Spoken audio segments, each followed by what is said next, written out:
Bienvenidos a Ventana Pública, este programa de Canal 13 Digital que se emite los martes y también los viernes. Un programa diferente cada día y que se repite el fin de semana. Hoy tenemos aquí con nosotros a Juan Simón Padrón, que es secretario de organización del Frente Sindical Obrero de Canarias y con el que vamos a repasar la actualidad que interesa a los trabajadores, ya que estamos teniendo muchas variaciones en los últimos meses, después de que ha sucedido toda esta crisis. Juan Simón Padrón, bienvenido a este programa. Gracias, bienvenido. Lo más reciente que tenemos es un acuerdo entre sindicatos y gobierno que parecía que no iba a llegar. Había amenazas de huelga incluso hace poco. Yo no sé a quién le parecía que no iba a llegar. A mí sí me ha parecido que iba a llegar. De hecho, ya los sindicatos gran mayoritarios de este país han cobrado su parte proporcional, han recibido una buena subvención. Lo lógico era que eso se aprobara así. Normalmente los perros no les muerden la mano a los que le echan de comer. Entonces era lógico que los supuestos defensores de los trabajadores no vendieran. Porque había otra forma de hacer reformas de las pensiones y ellos han optado por los recortes a la clase obrera, que son los que están manteniendo este país. ¿Usted tenía claro que iba a haber acuerdo? Sí, perfectamente, teníamos claro, y del Frente Sindical Obrero de Canarias tenemos claro de que iba a llegar a acuerdo. De hecho, nosotros no apoyamos ni siquiera la huelga que Comisiones Obreras y UGT convocaron contra la reforma laboral.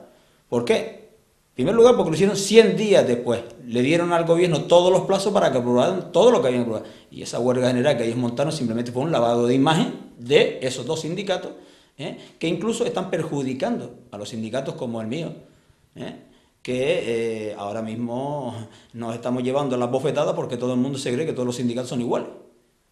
Y ellos han creado la tesis de que todos los sindicatos somos iguales, de que no hay sindicato que defienda los derechos de los trabajadores, y ellos simplemente son grandes corporaciones multimillonarias que supuestamente tendrían que defender la clase trabajadora y no lo están haciendo. O sea, los acuerdos sabía yo que iba a llegar y perfectamente. Incluso algunos partidos de la media izquierda de este país también han votado y están de acuerdo con esa reforma de las pensiones y con la reforma laboral. Entonces no lo entiendo. No entiendo dónde está la izquierda, dónde está el socialismo de este país o los socialistas que supuestamente están gobernando este país. Volveremos a tocar el tema de cómo trabajan los diferentes sindicatos, en su opinión, pero afirma usted que se han vendido por subvenciones, por recibir subvenciones del gobierno nacional. Es que lo han hecho siempre. Esa gente, nadie se imagina la cantidad de millones que reciben esos dos sindicatos al año. Estamos hablando de 26 millones de euros. Este sindicato pequeñito, que lo más que recibe serán 15 o 20.000 euros de subvenciones al año, que no te da ni para comprar papel, para hacer 4 octavillas o para los cursos de formación, como esta gente cobra millones en cursos de formación. Solamente tiene que ver lo que ha pasado con Fundescam, una fundación de la UGT, que se ha presentado una quiebra con 9 millones de euros. Y esa fundación se creó con las subvenciones que se daban para dar formación. Y ahí vemos los resultados.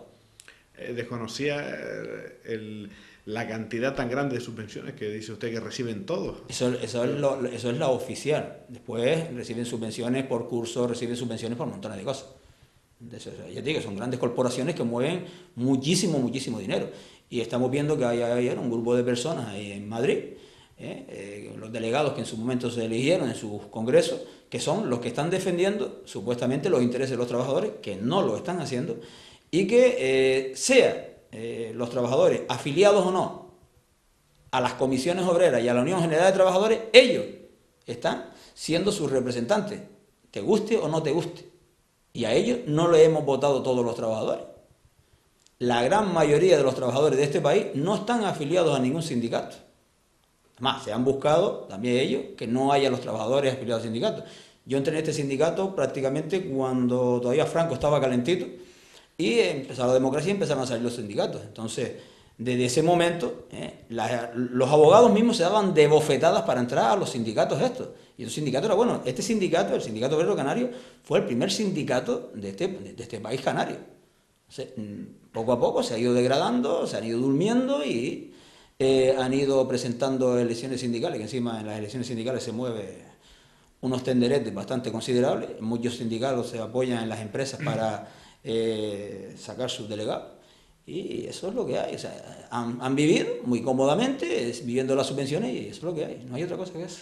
¿Usted cree que se puede vivir entonces, siendo sindicalista, se puede vivir bien de subvenciones y de...? Hombre, ahora mismo hay un tenderete ahí con los liberados que no están hablando de los liberados, que están liberados con la acumulación de horas sindicales, están hablando de liberados con acuerdos con partidos políticos, con gobiernos municipales, con gobiernos autonómicos, que a un determinado sindicato pues le han liberado una serie de liberados, que le han liberado de su trabajo, para que hagan actividades en el sindicato o no, porque muchas veces no se sabe ni dónde está esa gente.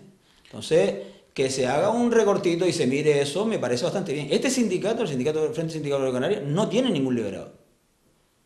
Y yo estoy en contra de la liberación. Porque de momento que un liberado se dedica solamente al sindicato y solamente a su sector y ya se convierte en un empleado del sindicato, pierde la perspectiva con los trabajadores. Si usted no está trabajando en una empresa, si usted no está hallando 1, 2 o 3 días a la semana en una empresa, estás perdiendo el hilo.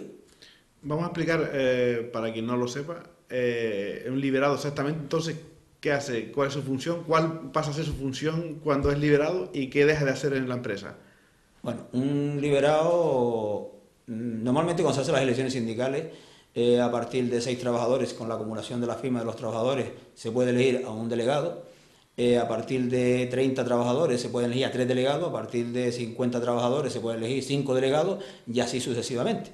¿Qué pasa? Cuando tú en una empresa tienes a alguien un poquito más avispado, a alguien que sepa un poquito más, pues los demás trabajadores que tienen sus horas, sus créditos de horas sindicales, pues le ceden a ese compañero las horas sindicales de él. Entonces, imagínate en un hotel donde hayan 200 y pico trabajadores, donde hayan 13 delegados, esos delegados le pasan sus horas a otro trabajador, uno que esté más avispado, que le guste incluso lo que es la vida sindical, y con las horas sindicales de todos sus compañeros se libera él. Eso es la liberación con la acumulación de horas sindicales. Los otros liberados de lo que está hablando el gobierno de Canarias, son liberados que no son por las horas sindicales, son liberados que son acuerdos con la administración para en determinados sectores, en educación, en sistema funcionariado, policía, que dice, bueno, a nosotros necesitamos, porque tenemos un gran grupo de trabajadores dentro de estas organizaciones, necesitamos que nos libere a 1 o 2 personas. Entonces, si llegan a acuerdo y se liberan a 1 o 2 personas. Y eso es lo que ahora las instituciones están queriendo, que esas personas vayan a trabajar. Y ahí hay problemas, ¿no? Hombre, el problema es que hay algunos que ya tienen el sillón calentito hace bastante tiempo y con el morde de sus posaderas, y ahí no se quiere levantar. Y levantar eso ahora cuesta. Va a costar, entonces va a dar problemas. Hombre, va a costar, y no te extrañe que vaya algún acuerdo para que no se pierda ese bienestar, vamos a verlo así, y que esta gente empiecen a pactar cosas que vayan a perjudicar a los trabajadores, o los intereses de los trabajadores o sus derechos, para seguir manteniendo su estatus. Eso también me puedo temer que pueden ir algunas negociaciones por ahí. Ya se oyen ya algunas repicales de campaña. Pues un liberado al final podía ausentarse de su trabajo horas o muchas horas. O no ir a trabajar. No ir a trabajar. No ir a trabajar a su empresa, y su empresa es la que le paga el salario. Seguía teniendo el mismo sueldo, aunque no fueran a trabajar. Sí. Aunque no me trabajar. Volviendo a la reforma de las pensiones, ¿qué le parece a usted esto? Comentamos así por encima. ¿Se puede seguir jubilándose a los 65 años? Si se cotiza 38,5. Y si se cotiza ya a los 67 años, hay que cotizar 37 años para cobrar el 100%, parece. ¿El 100% de qué cálculo? Porque ahí se está hablando de cuándo se jubila y cuándo. Ahora, ¿cuáles los meses o los años que hay que poner como cómputo? ¿De cuándo se va a calcular? Ahora parece que se va a calcular, en vez de los 15 que se calculaba, van a ser de los últimos 25. Pues mira, imagínate quién va a llegar ahí. Los jóvenes que ahora mismo están dentro de la universidad, que están dando horcayo, que saldrán, ahora sale una promoción que sale todos los años, como la promoción que vaya a salir ahora en el 2011, si empieza a trabajar con 23 años, ya una persona ya formada, empieza a sacar la cuenta para que llegue, eso sí, tan pronto sale de la universidad, consigue un contrato indefinido y está trabajando sin interrupción hasta la edad de los 67 años. Algunos no llegan. Sí, Sin embargo, si encima estás con los contratos 6 meses, 3 meses, 1 año, al paro, no vas a llegar. Cuando vayas a llegar, vas a cobrar una mierda de pensión y eso es lo que nos han vendido. O sea, nos han timado. El sistema nos ha timado. ¿Por qué? Porque han dicho, hagan ustedes un gran esfuerzo, que cuando ustedes lleguen a los 65 años van a tener una calidad de vida que no va a ser normal. Hemos hecho ese esfuerzo y ahora nos están diciendo, lo sentimos mucho, compadre, pero nos hemos gastado las perras y ahora resulta que no tenemos para darle lo que les habíamos prometido. ¿Por qué conforme hacen esa reforma de las pensiones no subieron más la cotización a la seguridad social por parte de la empresa y por parte de los trabajadores? A mí no me hubiera importado que la seguridad social me descuente 2 puntos más cuando me retiren la seguridad social. En vez de descontarme el 4,70, usted descuénteme el 6,70. Pero conforme me descuenta un 15 de IRPF, descuénteme un 13. Es fácil. Así se sanea la seguridad social. Pero hombre, no es lo mismo lo que te retienen del IRPF, que ellos se lo gastan en lo que le da la gana. Por ejemplo, tener ejército en Afganistán. ¿Qué se nos ha perdido de nosotros en Afganistán? ¿Sabe cuánto cuesta diariamente mantener el ejército que tenemos en Afganistán? Son una tonga de millones diarios. Eso se paga. ¿Se paga de dónde? Del IRPF, de lo que nos descuentan cada vez que compramos un yogur, de lo que le descuentan los fumadores cuando compran cigarros. Todo ese dinero, todo ese IVA, todo ese IGI aquí en Canarias, está haciendo que se paguen cosas que nosotros no queremos que se paguen. ¿Se le ha consultado a los españoles si queremos tener un ejército en Afganistán para defender los intereses de 4 ricos petroleros? No. Sin embargo, se nos dice que tenemos que apretarnos el cinto cuando nosotros no somos los culpables. Nosotros hemos hecho nuestro deber, hemos trabajado para tener las pensiones que nos habían prometido que si trabajamos hasta los 65 años íbamos a vivir bienísimo, con unas buenas pensiones y una buena calidad de vida. Todo eso, o sea, nos han timado, nos han robado descaradamente. ¿Los pensionistas que lo están cobrando? Sí, de momento vamos a ver si ellos pueden, porque cuando caigan las pensiones, hasta los que la están cobrando ahora que no se piensan mover, porque los pensionistas que ahora están cobrando su pensión, hay algunos que cobran buena pensión y algunos cobran una mierda de pensión, y a mí me gusta hablar con las palabras claritas. Y si molesto a alguien, pues dependiendo del horario que se vaya a hacer, están cobrando una mierda de pensión, con 300, 400 euros que cobran algunas personas de pensión, eso no le da ni para comer. Sobre todo porque está en el límite casi de lo que se establece como el umbral de la pobreza.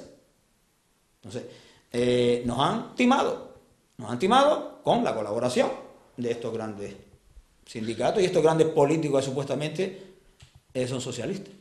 Y nos faltó nombrar la edad mínima, que era de 61 años para jubilarse, pasa a 63 años. ¿Cómo valora usted esto? Yo creo que eso también tenían el gobierno que haber metido manos, porque cuando los bancos empezaron a jubilar gente a 30 y pico años, 40 y pico años, gente que se jubilaron muy pronto, chupando del bote del Estado y de la Seguridad Social, con acuerdos de los bancos y de la Seguridad Social. Eso sí se había que haberle puesto un buen costo. Lo que no se puede hacer ahora es decir, nos hemos gastado dinero, porque encima es que se han jugado hasta el dinero de la Seguridad Social en la bolsa. Y eso es lo que no sabe el personal. El personal no sabe que una parte del dinero que está metido en la caja de la Seguridad Social ha jugado en bolsa también. Y no sabemos si lo han ganado o lo han perdido. O si lo han recuperado. Con la burbuja inmobiliaria y todo como explotó todo esto. Que llevamos años, tanto Unidad del Pueblo como el Frente Sindical Obrero de Canarias diciendo que esto iba a explotar. Desde el 2003 estamos ya con el rintintín. Cuando se hizo el Tratado Constitucional Europeo, que se votó el